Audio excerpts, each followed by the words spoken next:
China yang memiliki jumlah penduduk terbanyak di dunia saat ini telah menjadi negara kuat di berbagai sektor, termasuk ekonomi dan olahraga. Untuk olahraga, China yang rutin berpartisipasi di ajang Olimpiade seringkali menjadi pesaing terkuat Amerika yang memang sudah unggul sejak dulu. Namun sayangnya, meski tenar dengan berbagai cabang olahraga seperti atletik, pingpong, sampai bulu tangkis, sepak bola yang jadi olahraga terpopuler saat ini malah tak begitu dikuasai oleh China. Maka dari itu, ketika melihat pasar si kulit bundar yang begitu luas, China berambisi unggul dan jadi yang terbaik di dunia. Apa yang digembar-gemborkan China tentang kemajuan sepak bola di sana sama sekali bukan omong kosong belaka. Presiden Xi Jinping bertekad untuk memperbaiki kualitas sepak bola China. Dibantu oleh para investor, dia ingin menciptakan sebuah iklim sehat melalui sepak bola untuk seluruh warganya. Yang sangat berbeda sekarang adalah Presiden Xi membuat pernyataan publik tentang kecintaannya pada sepak bola dan ambisinya untuk China. Kata Simon Chadwick, profesor perusahaan olahraga di Universitas Salford di Inggris. Christopher Atkins, agen sepak bola yang berbasis di China, kemudian menambahkan bila kunci negeri tirai bambu untuk menjadi negara dengan kualitas sepak bola papan atas adalah memulai sejumlah pengembangan dan meningkatkan konsep budaya sepak bola.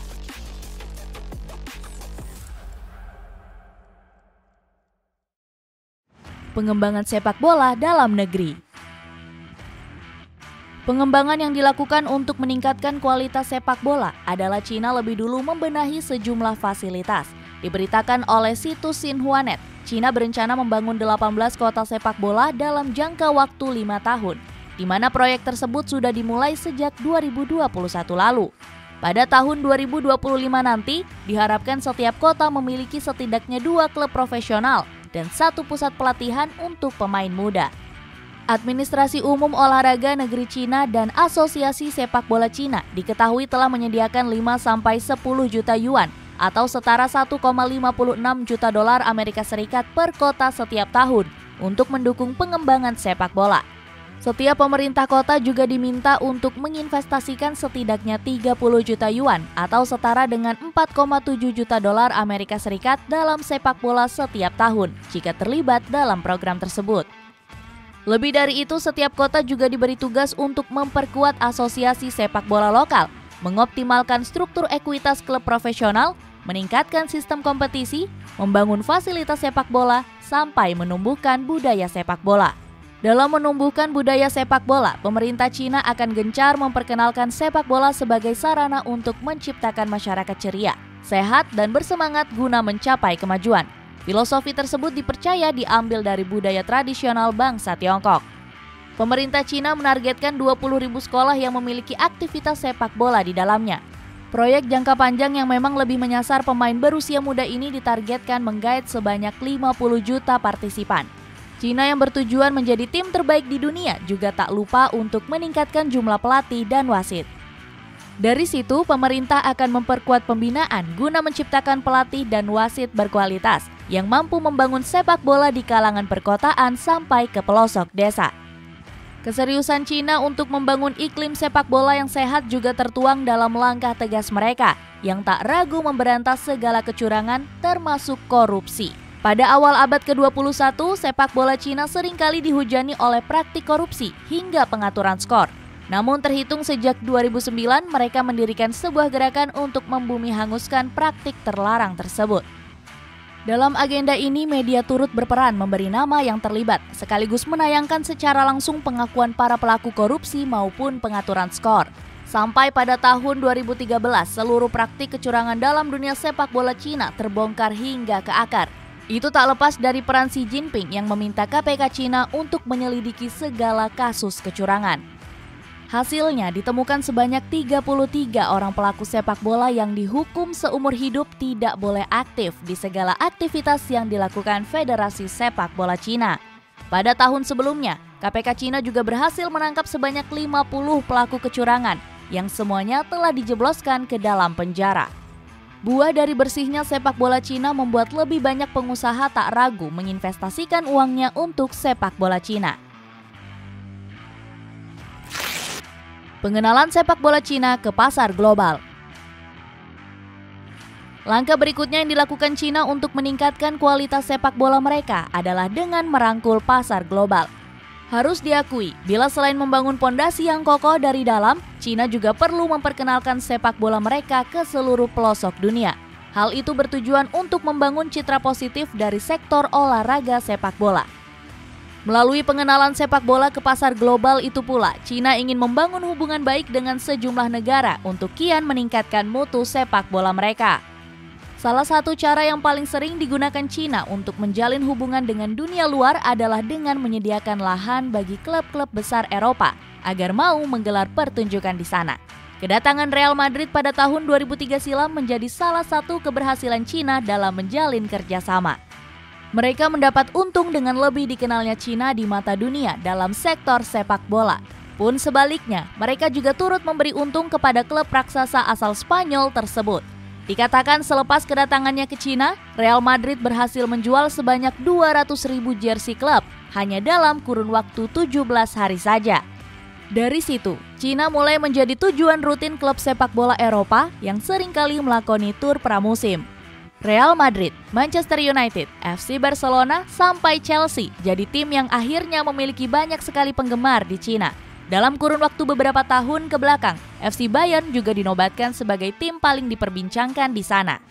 Selain jadi tujuan klub raksasa, Cina juga tak lupa meningkatkan kualitas kompetisinya dengan mendatangkan pemain hingga pelatih kelas dunia. Dari hal itu, keseriusan Cina dalam mengusung misi jadi yang terbaik kian terlihat.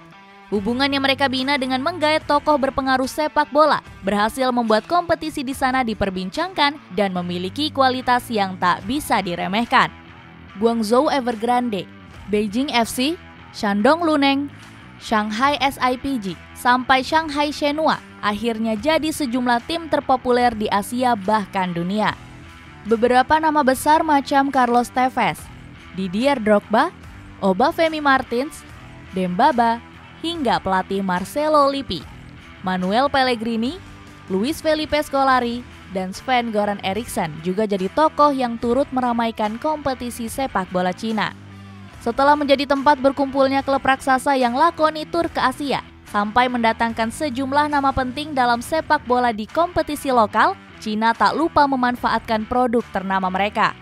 Pada gelaran Piala Eropa 2020 lalu, Cina sukses mengirim TikTok ke jajaran sponsor gelaran akbar tersebut.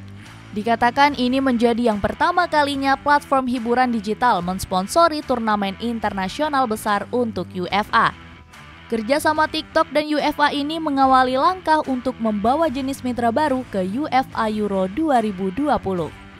Selain itu, produk olahraga asli Cina, Li Ning, juga disebut telah menyaingi pasar Adidas dan Nike yang selama ini menguasai sepak bola.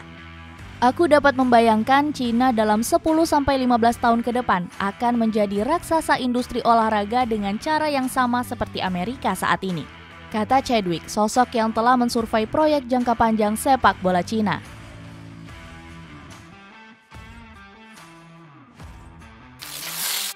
Target pengembangan dan pengenalan sepak bola Cina.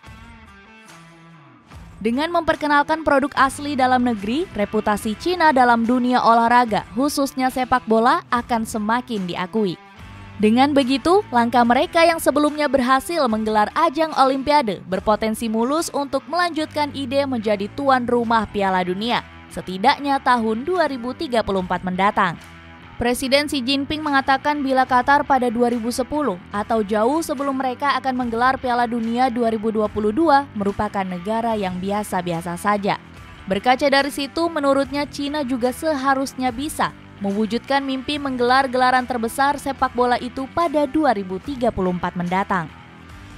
Lebih lanjut, mereka juga berharap bila Cina bisa terus menjalin hubungan dan menjadi tujuan klub-klub besar Eropa. Karena dampaknya, seperti yang kita tahu, klub macam FC Bayern sampai Ajax Amsterdam bersedia membangun pusat pelatihan dengan kualitas tinggi di negeri tirai bambu. Kerjasama yang dilakukan pun tak sembarangan. Klub seperti Ajax misalnya, mereka sampai mau mengirim pelatih-pelatih terbaik untuk meningkatkan kualitas sepak bola di sana. Dengan begitu, tentu Cina turut merasakan manfaat yang begitu luar biasa. Apalagi bila pemain mereka benar-benar tumbuh menjadi sosok yang punya standar dan kualitas layaknya bintang sepak bola dunia. Dengan persiapan matang dan menakjubkan, wajar bila kemudian mereka berambisi jadi yang terbaik di Asia pada 10 tahun mendatang. Malah sebagai rencana jangka panjang, Cina juga memasang target untuk menjadi juara dunia di tahun 2050. Apabila target tersebut meleset, menurut banyak pengamat, Cina setidaknya akan terus tumbuh menjadi negara industri sepak bola terbaik dan terbesar di dunia.